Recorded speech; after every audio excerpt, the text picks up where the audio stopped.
নমস্কাৰ, আপোনালোকে চাই আছে অসমীয়া আপডেট। চেনেলটো ছাবস্ক্ৰাইব কৰি দিব আৰু ভিডিঅ'সমূহ লাইক কৰি দিব। নমস্কাৰ।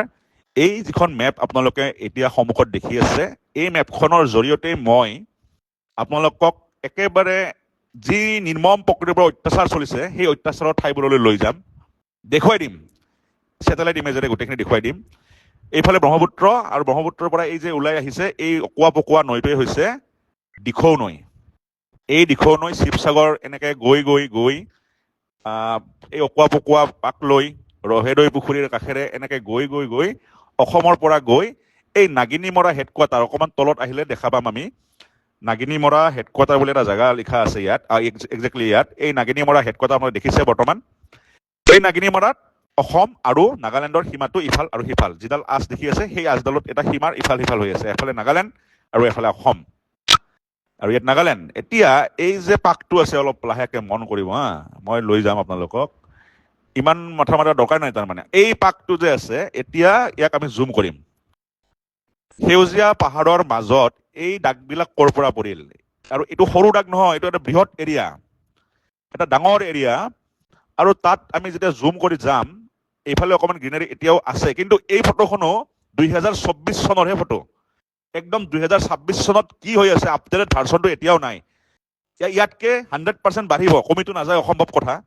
2024 কি আছিল চাওক, এই ফকলেণ্ড, এইবিলাক তাত কয়লা মানে হেৰি কৰে, মাইনিং কৰিছে, মাইনিং কৰি সেই ফকলেণ্ডবিলাকেৰে এইবিলাক ৰাস্তাবিলাক দেখিছে, এইবিলাক চব ট্ৰাক যোৱা ৰাস্তা। তাত মানে কয়লাটো তেওঁলোকে তাত লোডিং আনলোডিং কৰে, আৰু ইয়াত কয়লা খনন কৰে তেওঁলোকে। মই জুম কৰি দেখুৱাম ভালকে। যদি আপোনালোকে চাওক, এতিয়া 2022 চনত সেই ঠাইখিনি কেনেকুৱা আছিল এবাৰ আপোনালোকে চাওক। এতিয়া সোঁফালে এয়া আমাৰ এই নদীখন, দিখৌ নদীখন, যিটো মানে নাগালেণ্ডৰ পৰা নামি আহিছে। এতিয়া আমি যাম 2016 চনলৈ, চাওকচোন কেনেকুৱা আছিল ঠাইখিনি। এক বৃহৎ এলেকা, একেবাৰে অসম আৰু হেৰিৰ সীমান্তত, নাগালেণ্ডৰ মানে সীমান্তত য'ত মানে ওলাইছে দিখৌ নৈ, সেই সীমান্তৰ অৱস্থা 2024 চনৰ ফটোখন মই দেখুৱালো। এইবাৰ 2018 চনৰ ফটো, ছেটেলাইট ইমেজ এইখন, গুগল আৰ্থৰ পৰা লোৱা। আৰু এতিয়া যদি আমি আহি থাকোঁ 21 চনত এনেকুৱা আছিল, লাহে লাহে কিন্তু ধ্বংসযজ্ঞ আৰম্ভ হৈ গৈছে 21 চন মানৰ পৰাই। আৰু যেতিয়া আমি এতিয়া 2024 ছেটেলাইট ইমেজ এইখন, আৰু যদি আজি 26খন আমি পালোহেঁতেন, আৰু বেছি ভালকে বুজাই দিব পাৰিলোহেঁতেন যে প্ৰকৃতি ধ্বংস কেনেকে কৰা হৈছে। এয়া হ'ল নাগিনীমৰাৰ কাহিনী। নাগিনীমৰাৰ পৰা আমি আকৌ এই নদীখন দেখিছে, নদীখন কাৰে কাৰে এনেকে নাগালেণ্ডৰ ওপৰলৈ নদীখন আছে। এই কংগন বুলি জেগাখিনি দেখিছে, এইবাৰ এইখন নদী আহিছে, এই কংগন। এই ঠাইখিনি আৰু সেই ঠাইখিনিৰ মাজৰ ডিষ্টেঞ্চ এজ পাৰ গুগল মই চাইছিলোঁ 42 কিলোমিটাৰ দেখুৱাইছে, 42 কিলোমিটাৰ ডিফাৰেঞ্চত। এতিয়া এই কংগন নামৰ ঠাইখিনিৰ এই যিটো ঠাই মই ঘূৰাই আছো কাৰেৰে, এইখিনি আঘাত যে হৈছে, এইটো আঘাত হোৱা প্ৰথম কথা হ'ল, এইটো এটা সৰু এৰিয়া নহয়। তাৰ পৰা যদি ইয়ালৈকে 42 কিলোমিটাৰ হ'ব পাৰে, তেনেহ'লে এই বৃহৎ এৰিয়াটোৰ যিটো মানে ব্যাসাৰ্ধ হ'ব বা ব্যাস হ'ব, এই গোটেই এৰিয়াটো কিন্তু মোৰ হিচাপত এটা বৃহৎ এৰিয়া, মোটামুটি গুৱাহাটীৰ আধা হ'ব পাৰে। এতিয়া চাওক তাত কেনেকে কি হিচাপত মাইনিং কৰা হৈছে, এইবিলাক চব তাত গাড়ী ৰখি আছে। এইখন ফটো কিন্তু 2024 চনৰে, 5 জানুৱাৰী 2024 ছেটেলাইট ইমেজ এইটো। এই এনেকে এই বৃহৎ অংশ মই আপোনালোকক 3D গোটেই ভিউ কৰি দেখুৱাম।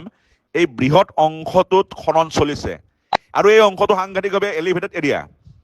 এতিয়া যদি খহিছে, এইবিলাকত বৰষুণ পৰি গোটেই তলৰ পৰা ফোপোলা হৈ থকা বস্তুবিলাক যদি খহিছে, আপোনাৰ নদীটো দেখাই পাইছে তলত, তাত কেনেকুৱা অৱস্থা হ'ব। গতিকে 3D ভিউ কৰিলে আপোনালোকে আৰু বেছি ভালকে বুজি পাব যে কিমান ওখত আছে এই ঠাইবোৰ, আৰু আমাৰ নদীখন কিমান তলেদি আছে। এবাৰ চাওক, এই নদীখন আছে তাত, আৰু এই ওপৰত এই গোটেই বৃহৎ এটা মানে এখন মানে নগৰ, মানে এখন এটা টাউনশ্বিপ এখন, তাতে মানে গোটেইখন কয়লা মাইনিঙৰ।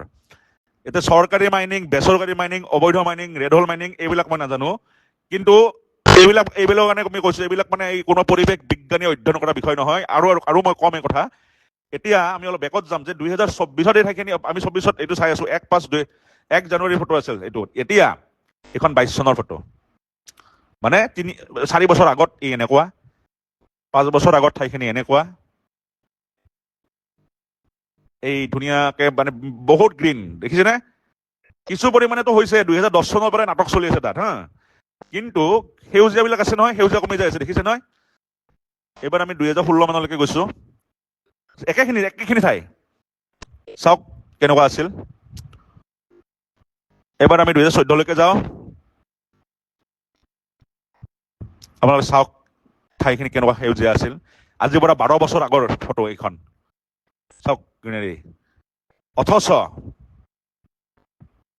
এই এটা বৃহৎ এৰিয়া 2000 এতিয়া আমি 2010লৈকে 10ৰ ইমেজ আছে মানে চেটেলাইট ইমেজ 2010ত এনেকুৱা অৱস্থা আছিল কিছুতো চলে অবৈধ বনধ্বংস এইবিলাক চাওক এইবিলাক কি ধুনীয়া সেউজীয়া মানে পাহাৰ আছিল বনধ্বংসটো এতিয়া 2025লৈকে আমি আহি গ'লো এতিয়া চাওক কেনেকে ধ্বংস হৈছে মানে 2025 যদি আহিছে এইটোও 1 বছৰ আগত আহিছে আৰু চাওক কিমান এটা এই কিমান আছে নদীখন দুখন পাহাৰৰ মাজেৰে বৈ গৈছে এই এটা বৃহৎ এৰিয়াত যিটো খনন চলিছে তাত যিবিলাক ধৰি লওক এইটো ৰেড হোল মাইনিং কৰিলে তলতে মানে গোটেই খান্দি নোহোৱা কৰি পেলাইছে ওপৰত যি আছে যেতিয়া খহিছে হয়তো সেই খহনটোৱে আহি পৰিছে আমাৰ ক'ত দিখৌ নৈত আৰু সেই দিখৌ নৈ যেতিয়া নাগিনীমৰা হৈ ওলাই গৈছে এই শিমলুগুৰি এইবিলাক গোটেইখন মানে একফালৰ পৰা শেষ কৰি থৈ গুচি গৈছে এয়াই অসমবাসীৰ দুৰ্ভাগ্য আগন্তুক 3 বছৰ পিছত কি হ'ব অহা বছৰ কি হ'ব এই বিষয়ে আৰু আমি এই মুহূৰ্ততে মন্তব্য দিব নোৱাৰিম